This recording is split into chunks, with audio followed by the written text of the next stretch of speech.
ക്രിസ്തുവിൽ സ്നേഹം നിറഞ്ഞവരെ, ഇന്നത്തെ സുവിശേഷത്തിൽ യേശുനാഥൻ യഹൂദരോട് അരുളി ചെയ്യുകയാണ്, നിങ്ങൾ പ്രത്യാശ അർപ്പിച്ചിരുന്ന മോശയായിരിക്കും നിങ്ങളെ കുറ്റപ്പെടുത്തുക എന്നുള്ളത്. അതായത് അന്ത്യവിധി നാളിൽ സ്വർഗത്തിലെത്തുമ്പോൾ മോശ തന്നെ നിങ്ങളെ കുറ്റപ്പെടുത്തും എന്ന് യഹൂദരോട് പറയുന്നു.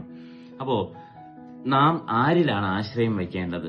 ചില മത നേതാക്കളിലാണോ, അല്ലെങ്കിൽ ചില വിശുദ്ധരിലാണോ, അല്ലെങ്കിൽ പരിശുദ്ധ കന്യകാമറിയത്തിലാണോ? പക്ഷെ നമ്മൾ ഇതുപോലെ വിശുദ്ധരിലും പരിശുദ്ധ കന്യാമറിയത്തിലും ആശ്രയം വയ്ക്കുകയാണെങ്കിൽ അവർ തന്നെയായിരിക്കും നമ്മെ കുറ്റപ്പെടുത്തുന്നത്. നാം ആശ്രയം വയ്ക്കേണ്ടത് ദൈവത്തിലാണ്, പിതാവായ ദൈവത്തിലാണ്. അത് യേശുനാഥൻ ഇന്നത്തെ സുവിശേഷത്തിൽ തന്നെ പറയുകയും ചെയ്യുന്നു. മനുഷ്യരിൽ നിന്ന് ഞാൻ മഹത്വം സ്വീകരിക്കുന്നില്ല, എനിക്ക് നിങ്ങളെ അറിയാം, നിങ്ങളിൽ ദൈവസ്നേഹമില്ല, ഞാൻ എന്റെ പിതാവിന്റെ നാമത്തിൽ വന്നിരിക്കുന്നു എന്ന് പറഞ്ഞുകൊണ്ട് യേശു ദൈവത്തിന് മഹത്വം നൽകുകയാണ്, പിതാവായ ദൈവത്തിന്. മനുഷ്യരിൽ നിന്നല്ല നാം മഹത്വം സ്വീകരിക്കേണ്ടത്, മറിച്ച് ദൈവത്തിൽ നിന്നാണ്. അങ്ങനെ ദൈവത്തിൽ ആശ്രയിച്ചുകൊണ്ട് നമുക്ക് മുന്നേറാം.